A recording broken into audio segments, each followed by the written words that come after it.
ಕೊನೆಗೂ ಕನ್ನಡಿಗರ ಆಕ್ರೋಶಕ್ಕೆ ಬಿಎಂಆರ್ಸಿಎಲ್ ಮಣಿತಿದೆ. ಟ್ರೈನ್ ಆಪರೇಟರ್ ಹುದ್ದೆಗೆ ಅರ್ಜಿ ಆಹ್ವಾನಿಸಿದ ಅರ್ಜಿಯಲ್ಲಿ ಮಾರ್ಪಾಡು ಮಾಡಿದೆ. ನಮ್ಮ ಮೆಟ್ರೋ 50 ಟ್ರೈನ್ ಆಪರೇಟರ್ ಹುದ್ದೆಗೆ ಅರ್ಜಿ ಆಹ್ವಾನಿಸಿತ್ತು. ಇದರಲ್ಲಿ 3 ವರ್ಷ ಟ್ರೈನ್ ಆಪರೇಟರ್ ಮಾಡಿರುವ ಅನುಭವ ಇರಬೇಕೆಂದು ರೂಲ್ಸ್ ಮಾಡಿತ್ತು. ಬಿಎಂಆರ್ಸಿಎಲ್ ನಿಯಮದಂತೆ ಹೈದರಾಬಾದ್ ಮತ್ತು ಚೆನ್ನೈ ಮೆಟ್ರೋದಲ್ಲಿ ಮಾತ್ರ ಗುತ್ತಿಗೆ ಆಧಾರದಲ್ಲಿ ಕೆಲಸ ಮಾಡ್ತಿದ್ದಾರೆ. ಅವರಿಗೆ ಅಪ್ಲಿಕೇಶನ್ ಹಾಕಲು ಅವಕಾಶ ಸಿಗುತ್ತೆ. ಇದು ಕನ್ನಡಿಗರಿಗೆ ಮಾಡಿದ ದ್ರೋಹ ಅಂತ ಕನ್ನಡ ಹೋರಾಟಗಾರರು ಪ್ರತಿಭಟನೆ ಮಾಡಿ ಆಕ್ರೋಶ ಹೊರಹಾಕಿದ್ರು. ಕೊನೆಗೂ ಕನ್ನಡಿಗರ ಆಕ್ರೋಶಕ್ಕೆ ಮಣಿದ ಬಿಎಂಆರ್ಸಿಎಲ್ ಹಿಂದಿನ ಆದೇಶ ವಾಪಸ್ ತೆಗೆದುಕೊಂಡಿದೆ. ತೆರಿಗೆ ಬಾಕಿ ಉಳಿಸಿಕೊಂಡ ಸರ್ಕಾರಿ ಕಟ್ಟಡಗಳಿಗೆ ಬಿಬಿಎಂಪಿ ಶಾಕ್ ನೀಡಿದೆ. ಏಪ್ರಿಲ್ 1ರ ನಂತರ ತೆರಿಗೆ ಬಾಕಿ ಹಣ ದುಪ್ಪಟ್ಟಾಗುತ್ತೆ. ಬಾಕಿ ಉಳಿಸಿಕೊಂಡ ಸರ್ಕಾರಿ ಕಟ್ಟಡಗಳಿಗೆ ಓಟಿಎಸ್ ಸೌಲಭ್ಯ ನೀಡಲಾಗಿದೆ.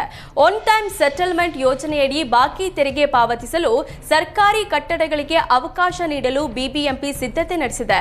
31ನೇ ಮಾರ್ಚ್ 2025ರವರೆಗೆ ಎಲ್ಲಾ ಸರ್ಕಾರಿ ಕಟ್ಟಡಗಳು ಹಾಗೂ ಸರ್ಕಾರಿ ಅಂಗಸಂಸ್ಥೆಗಳು ಓಟಿಎಸ್ ಅಡಿಯಲ್ಲಿ ಆಸ್ತಿ ತೆರಿಗೆ ಪರಿಷ್ಕರಣೆಗೆ ಪಾವತಿಸಬೇಕು.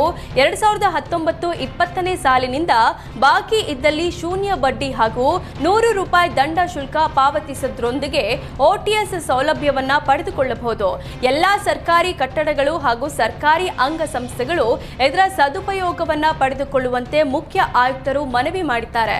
ಓಟಿಎಸ್ ಸೌಲಭ್ಯ ಪಡೆಯದಿದ್ರೆ ಏಪ್ರಿಲ್ 2025ರಿಂದ ಆಸ್ತಿ ತೆರಿಗೆಯ ದುಪ್ಪಟ್ಟು ಆಗಲಿದೆ ಅಂತ ಎಚ್ಚರಿಸಿದ್ದಾರೆ. Vidhana Soudha, Raj Bhavan, BESCOM, BWSSB, KSRTC, BMTC, BMRCL ಸೇರಿದಂತೆ ಸರ್ಕಾರ ಹಾಗೂ ಸರ್ಕಾರದ ಅಂಗಸಂಸ್ಥೆಗಳಿಂದ ಕೋಟ್ಯಾಂತರ ತೆರಿಗೆ ಬಾಕಿ ಇದೆ. ಆನ್ಲೈನ್ನಲ್ಲಿ ಅಪರಿಚಿತ ಪ್ಯಾಕರ್ಸ್ ಮೂವರ್ಸ್ ಕಾಂಟ್ಯಾಕ್ಟ್ ಮಾಡೋ ಮುನ್ನ ಎಚ್ಚರವಾಗಿರಿ. ಆರ್ಆರ್ ನಗರದ ಜವರೇಗೌಡ ಕಳೆದ ವಾರ ತಮ್ಮ ಮನೆಯ ಸಾಮಗ್ರಿಯನ್ನ ಶಿಫ್ಟ್ ಮಾಡಲು ಮುಂದಾಗಿದ್ರು.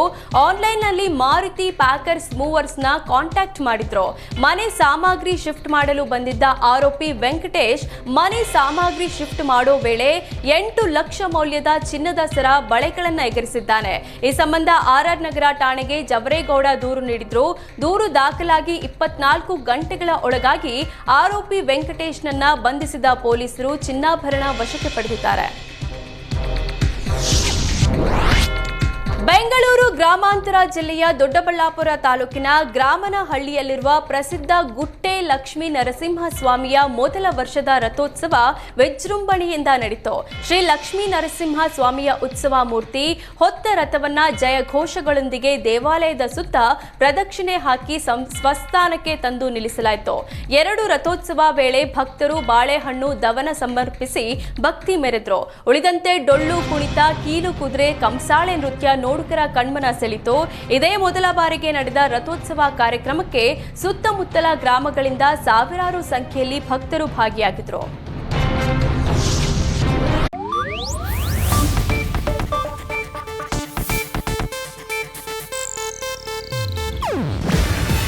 ಇದು ಏಷ್ಯಾನೆಟ್ ನ್ಯೂಸ್ ನೆಟ್ವರ್ಕ್ ಪ್ರಸ್ತುತಿ. ನೀವು ನೋಡ್ತಿದ್ದೀರಾ ಏಷ್ಯಾನೆಟ್ ಸುವರ್ಣ ನ್ಯೂಸ್.